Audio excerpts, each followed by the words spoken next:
Okay, hi, I'm Joshua Saxe. So my presentation today is entitled What Good Looks Like in Security for AI and AI for Security. So I'm going to be talking about some principles that I found really useful in leading work in both of these areas over the past few years. My background is I was the senior most engineer in AI security at Meta, and so I incubated and sort of bootstrapped the AI security work at the company. I'm now a co-founder at Security Superintelligence Labs, where we're working on AI security and automating AI security. Yeah, that's my background. Going further back, I was chief scientist of Sophos, and my roots are in the hacker community as a teenager. This is me and my family on the right. All right, so I'm gonna start by talking about how we secure AI agents. And I want to make an argument about how we should frame the problem of deploying AI security, AI agents securely in the enterprise. I'm going to sort of go through it, and then I'm going to talk about how we can actually operationalize it.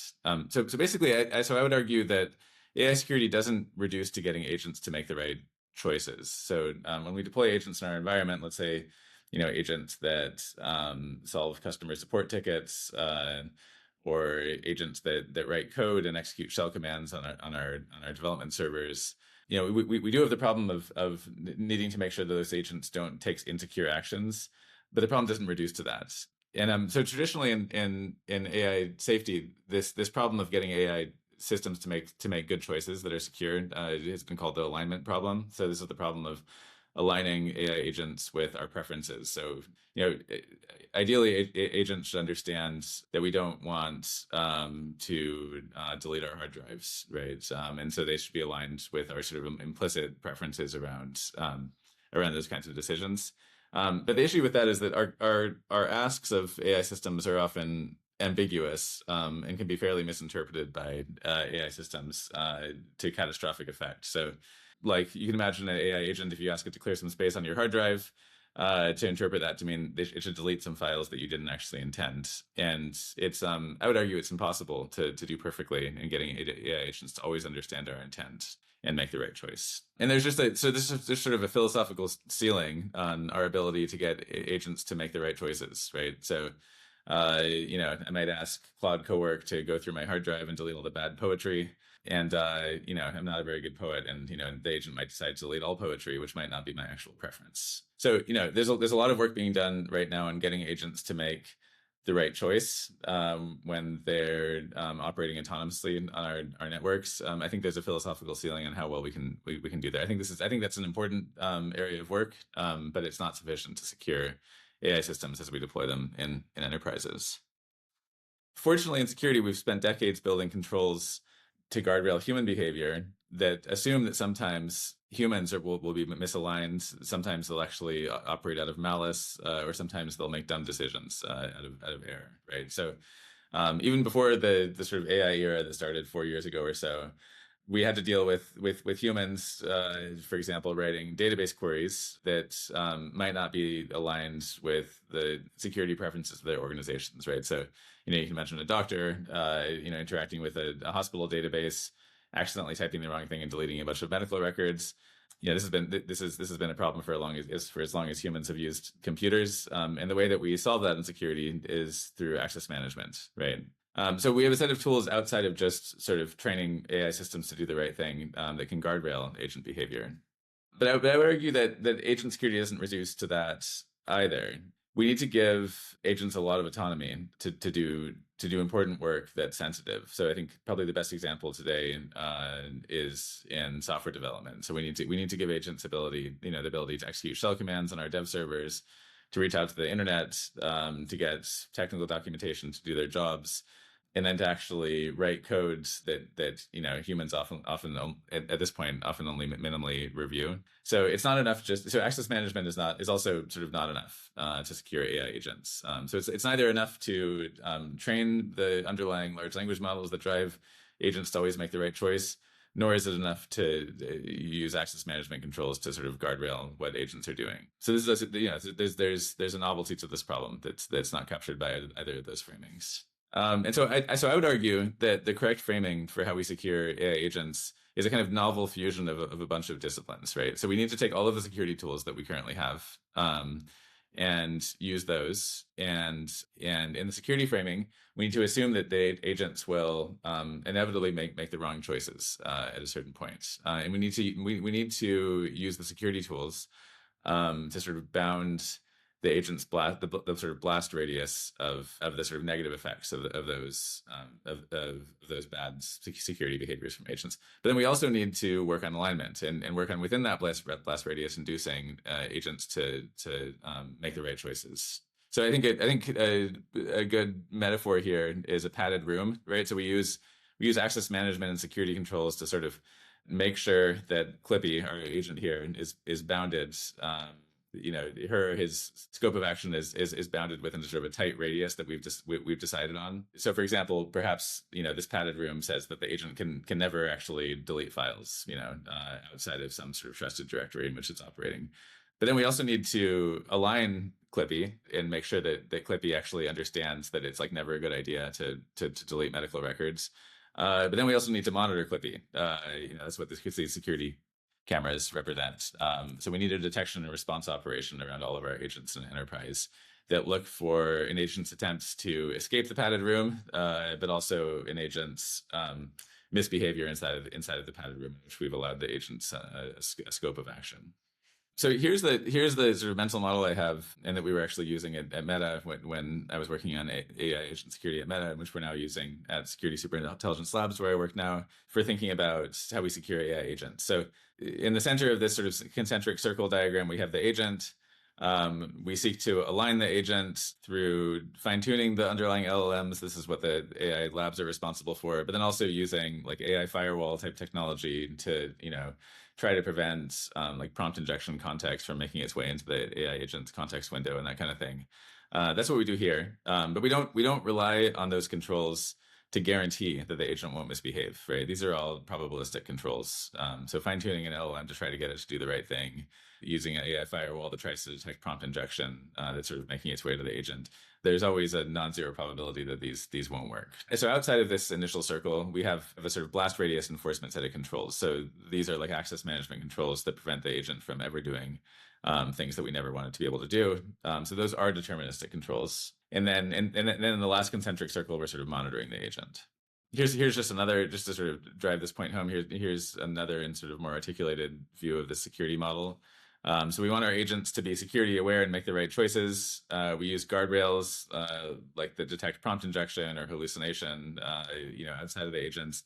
Then we have deterministic controls that make sure that even if the agent is doing something bad, after having applied the security fine tuning and the guardrails, that the agent can never do the things that we never want it to be able to do. And then outside of that, we have a detection and response operation where we're monitoring and watching the agents and detecting after the fact, but hopefully as soon as possible after the fact that an agent has done something wrong and taking action to remediate that so it doesn't happen again in the future.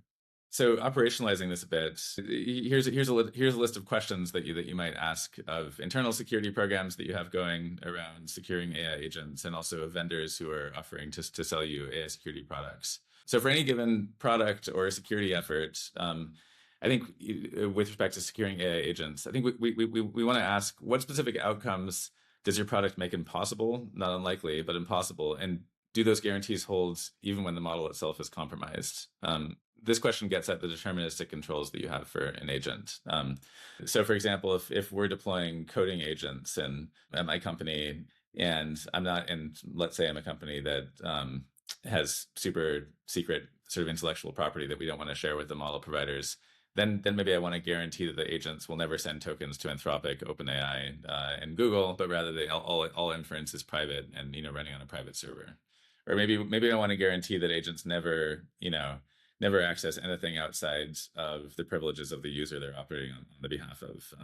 In any case, there's typically a list of sort of exclusions that we want to make sure that there's that we're like where we're trying to drive the probability of an agent operating in that area to zero, and that's where we want our deterministic controls. Then we want to make sure, like an obvious due diligence thing is we want to make sure these controls have been tested by third-party pen testers. But then also, I think just because of the pace of AI change and evolution, and the fact that there's pressure to grant AI more and more autonomy because of how valuable it is to businesses. We want to know that for any given agent security program, there are dials that allow us to relax the controls we're putting on the agents, and that will allow us to actually, in a controlled way, give agents more autonomy. So just to give sort of a lived example of this, a few years ago within AI companies and tech companies, our policy was that chatbots couldn't visit external links that hadn't been verified as trusted, because there was always the risk that chatbots via a GET request to an HTTP server would exfiltrate some private data. Now, businesses are demanding that we relax that constraint, and users are sort of implicitly asking that we relax that constraint just because of how useful chatbots are. And so, most modern, many modern agents and chatbots and AI systems do reach out to LLMs that aren't trusted.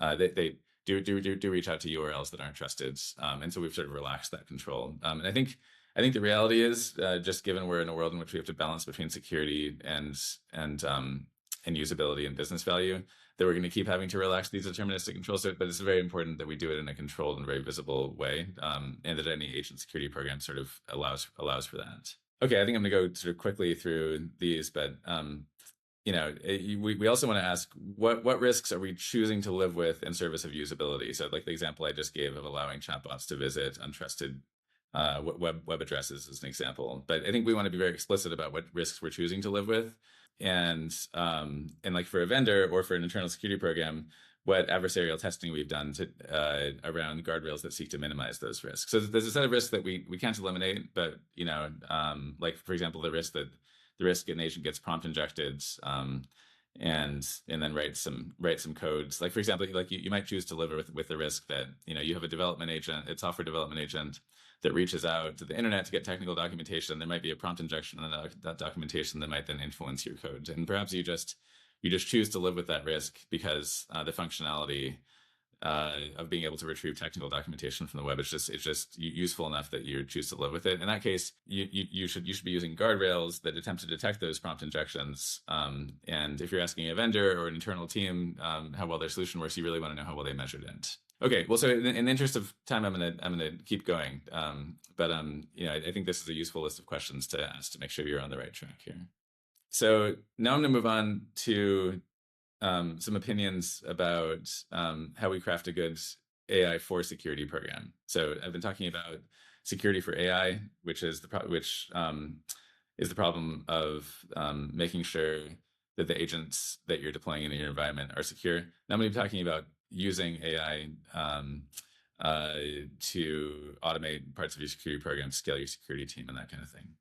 Okay, so I think AI for security, so automating security tasks with AI is incredibly important, because I think it's clear that our adversaries are already doing this. There's good evidence in threat reports that have come out from companies like Anthropic that adversaries are already doing this, but I think it's reasonable to expect that we're on an adversary adoption curve that's going to end with most adversaries not doing cyber attacks directly, but sort of managing teams of agents that do cyber attacks. So if we don't start automating on our side, we obviously are going to be in a bad position. And we need to get to sort of meaningful autonomy, right? So I think where we need to get is not just in building agents that find problems, but also building agents that actually can help fix them. Otherwise, we'll just find lots of problems and be in a bottlenecked situation in which it's going to be up to a limited supply of humans to fix the problems the agents are finding. So I want to give a kind of maturity model that I've been using in leading AI agent development work for security over the last couple of years. In the sort of immature states that I've noticed often exists in the industry, people are building agents for security, but not measuring how well they work, right? So you've got a bunch of developers building agents that do stuff like automate finding bugs in code, and everyone just sort of claims that their agent works on their own, small private data sets. But it's very hard to know which models are working better or which agent scaffoldings are actually working better. And so I want to give sort of a path towards improving the situation and building like a rigorous engineering culture around building AI agents for security. So in my maturity model, most AI agent for security programs sort of start in this crawl state, where let's say you're building an agent for finding bugs in your code base. We start from this state that I said before, where it's just like it works on my dev machine, and agent and developers can't actually compare their results against one another. And the issue with this mode of development, which I think much of the industry is in right now, is that you can't really make progress when you can't measure how well your any individual solution works, right? You'll just get you wind up in a situation where if you make a change to an agent, you're not really sure if that change made the agent better or worse. And so this brings us to the need to get to like a walk state, where, so for example, for an agent that finds bugs in code, or an agent that triages alerts in a SOC, you actually have measurements. And so you can say week to week how much your agent actually improved. And if you have multiple developers working on different ideas, you can have a kind of leaderboard and show whose approach is working best. This actually enables teams to make progress. And there's some examples of this. Like there was, I think it was a year and a half ago, the DARPA AI Cyber Challenge, where they actually did create evaluations for how well AI agents could find and exploit bugs in code. And I think the community made a lot of progress thanks to all that measurement work. But I would argue you eventually hit a problem with this walk state also, which is that inevitably you need more than just evaluation. You need actual ground truth, which you can use prompt optimization techniques on, or you can actually fine tune large language models on. And I think it might be a year or two before we sort of hit this bottleneck in the AI industry. Right now, many of the LLMs in the industry, weren't trained. Maybe they were trained to find bugs in code, but maybe they weren't trained to triage alerts in a SOC, right? Or maybe they weren't trained to, on access management tasks. So we're missing capabilities in these LLMs, and I think eventually, it especially happened in the security vendor space, we're going to need to actually fine tune models on these problems, or the AI vendors are going to have to do it. But I think we're going to hit bottlenecks there. And it's not just in terms of the model's capabilities, it's also in terms of their cost. It's not economical to run Claude Opus 4.7, which is a big expensive model, on every suspicious process tree that is observed on your production servers, right? So we're going to need specialized models that help to handle these tasks. So I think the sort of run state here, which is the most mature state in my maturity model, is going to look sort of like the way we apply AI in more mature AI fields, like feed ranking, at Facebook and Instagram, or ad recommendation at Google. There, people are sort of continuously retraining models. They're doing A/B testing of new models, in actual real world environments. And they have offline evaluations that allow them to evaluate how well their systems are doing offline, and also online evaluations that monitor how well the AI system is doing online. And I think this is the mature state that we need to be driving towards, and applying AI to cybersecurity problems. And I think it's really urgent that we get to this run state, because attackers are also innovating. So we need to get to a place where we can actually deploy autonomous AI systems that actually fix issues in production environments as fast as possible, so that we get there before attackers. Yeah, so I won't go through all these questions, but just a few questions to ask of internal efforts at building agents for security, and also of vendors who have AI agent offerings. I think, without going through the questions, I think basically you want to ask of any program, how are you right now? I think the key question to ask is, how are you doing measurement? If you can't measure how well an agent is doing at a problem, the vendor or the internal team isn't going to know what good looks like, and they're not going to be able to make progress. Okay, with that, I'll close, and feel free to email me. My email is josh@ssil.ai, and would love to have discussion.